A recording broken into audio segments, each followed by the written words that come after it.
That burger looks good.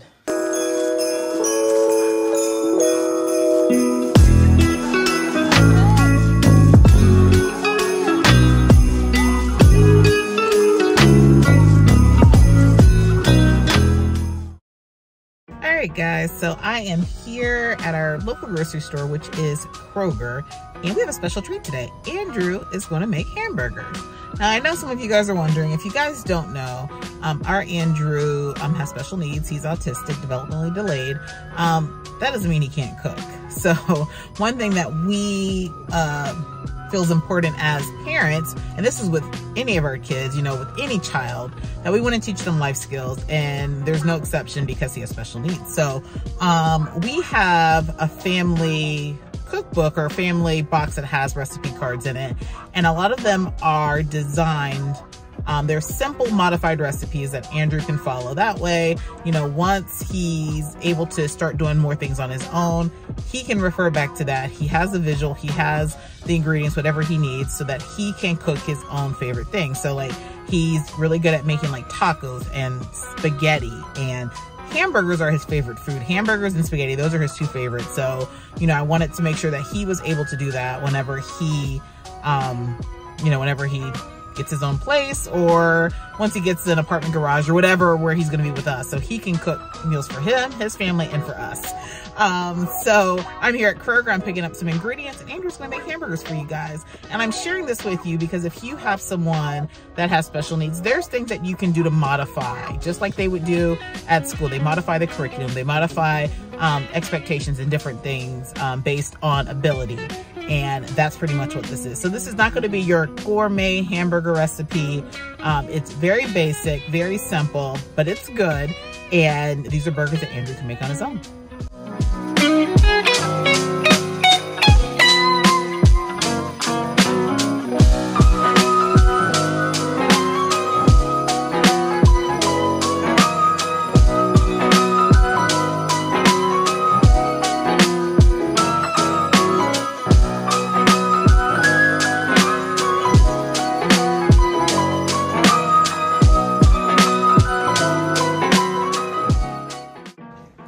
All right, Drew, you about to make hamburgers. What's the first thing you need to do when you come in the kitchen?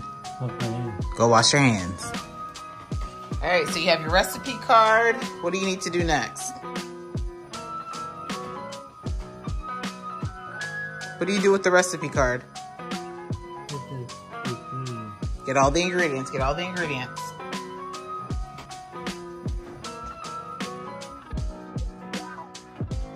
What would it be helpful to have with you right now?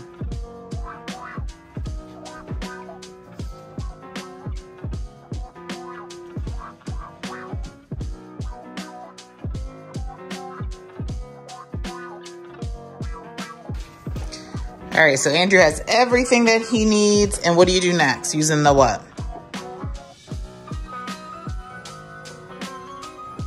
You go step by step. So what's the first step? Or what is the first ingredient? So we have it listed by ingredients. So you're gonna put in each thing in the bowl, and then we're gonna do what?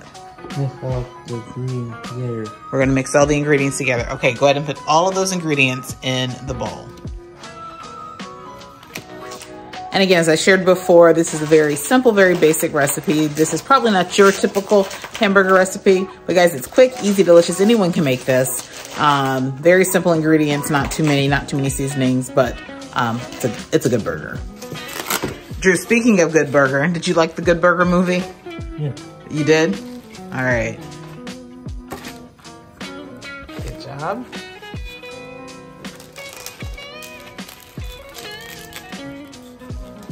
You gotta make sure you get all the wood off of there. Plastic. All the plastic. Make sure you don't leave any plastic.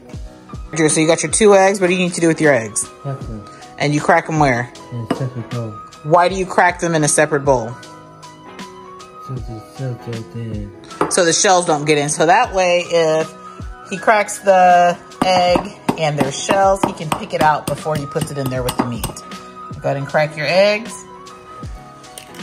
There's one. Any shells? No.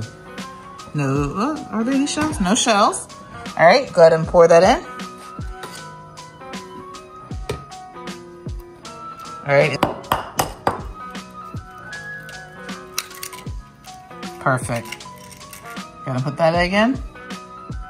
Did you have a shell? Yes. Oh, perfect. You got it out. Awesome. All right, what does it say next?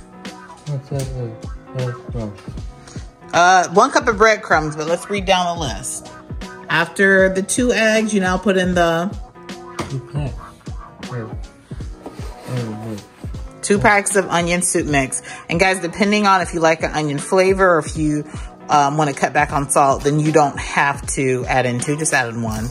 But that's going to give you flavor. And this makes it easy as far as seasoning because, like I said, we're going to keep this very basic, very simple.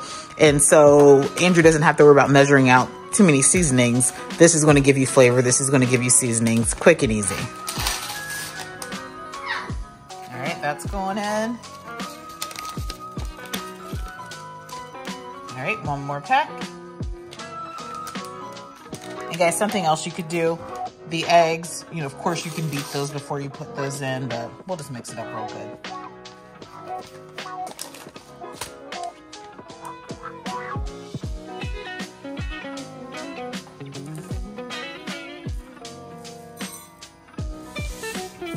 All right, if we make a mess, we just do it at the end. Clean it up. All right, we're gonna level that out some more. Shake, shake, shake. Okay, that's about good. And pour that in. You could do more or less breadcrumbs. All right, and what's next? All right, you gotta make sure you find the 1/2 teaspoon. Is that it? You got it, 1/2 teaspoon. And we're gonna open up the black pepper. The salt. You can add onion powder. That's not on our recipe, but you have the onion in there with the onion soup, so we're not gonna do that today, but garlic powder. Go ahead. All right, now you need the 1 teaspoon. You need the 1 teaspoon. All right, you got it, 1 teaspoon. And we're gonna do the garlic powder. All right, now before we mix this up, what do you have to do again?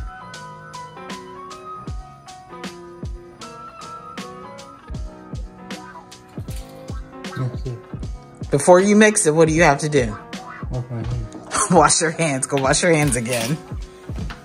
And something else you can do to make it a little bit easier, you can take all of the dry ingredients, the breadcrumbs, the onion soup mix, the seasonings, you can mix that together first and then put it in the meat. However you choose, we just tend to follow step by step on the recipe card. Add it all in, now he's gonna mix it. All right, so you gotta get that mixed good. His hands are good and clean. Because that's really important, isn't it, Andrew? Yeah, you can't be mixing hamburgers with dirty hands. All right, we're gonna get that mixed good. Now, this is usually a part where I kind of have to help a little bit, fine motor and all that. But he'll get this mixed up as best as he can. And we try not to overwork it as much because otherwise it's more like meatloaf than hamburger. But he's mixing that all together. And again, some people just take ground beef and add salt and pepper and call it a hamburger. We add a little bit more seasoning to ours, and I just figure the onion soup mix and all of that adds a little bit easier flavor so that he doesn't have to worry about measuring, and he's gonna have the exact same taste every time he makes a hamburger because these are exact measurements. All right, so Drew, when you're making the patties, what do you use to help you? Measuring cup. He uses a measuring cup. Now, this is the same measuring cup that we used before, and do you remember why you use a measuring cup? To even the meat. To even the meat, to make sure that we're using the same size patty each time. So go ahead, show him how you do it.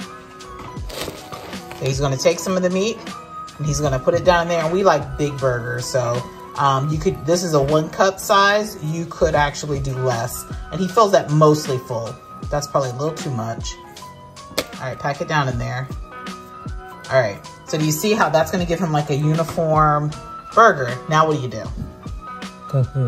He taps it out, and now he flattens it. And this also helps because of fine motor. I'm trying to get it into a perfect ball or what have you. That's gonna almost give him a ball, and he can just flatten it out and make his burger patty. And he's gonna do that, and this usually makes about 6 nice sized burgers. And then he puts it here on the plate. We'll let them rest for a minute, and then we get them in the frying pan.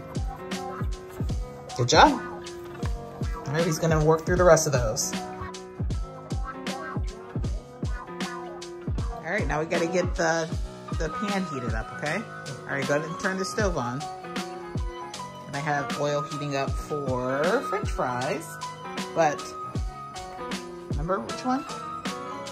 All right, so Drew knows how to turn the stove on by looking at the pictures. You know how the pictures on the stove, but we try to avoid using to use a non-stick pan, and use a pan that has, it's not cast iron. If I was in the kitchen, I probably would be using cast iron to fry the burgers, or using a grill.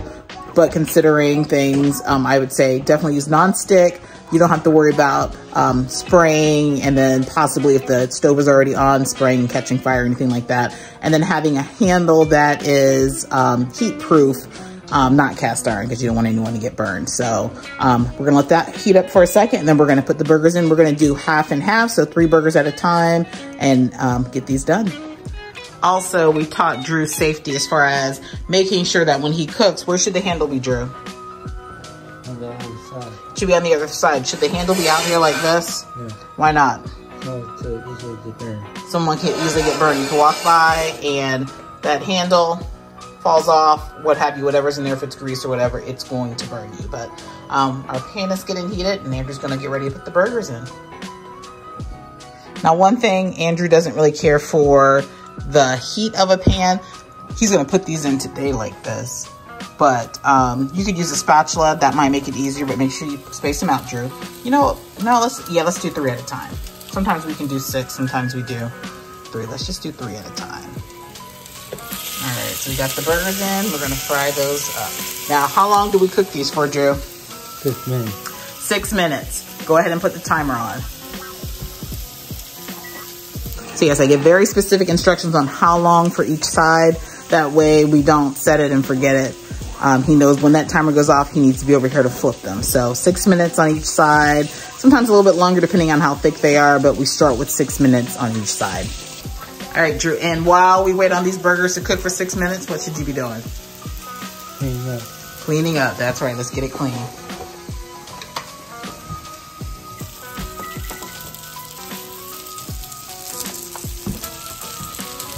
All right, Andrew's left-handed too, so gotta be careful flipping if he's left-handed. Now what Andrew does is he flips it on top of the other meat to avoid, like if there's grease, it doesn't splatter. So see how he flips it? That's a strategy that we use. He flips it on top of another meat or on the side. That way it doesn't splatter down right there on the grease. There we go. Now we're gonna space those back out. We're gonna give them another 6 minutes. All right, that's the timer. Now we're gonna flip these and put cheese on it for 1 minute and then take them off. Go ahead and flip them, Drew.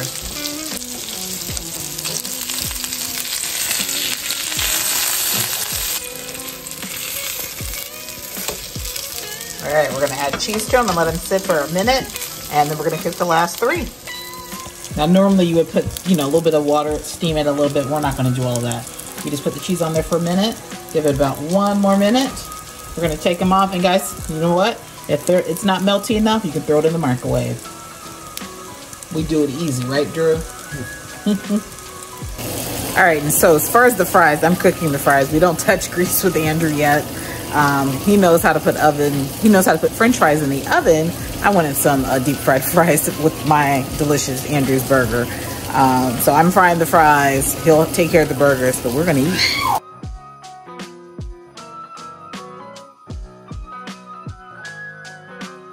Now, Drew, that burger looks good.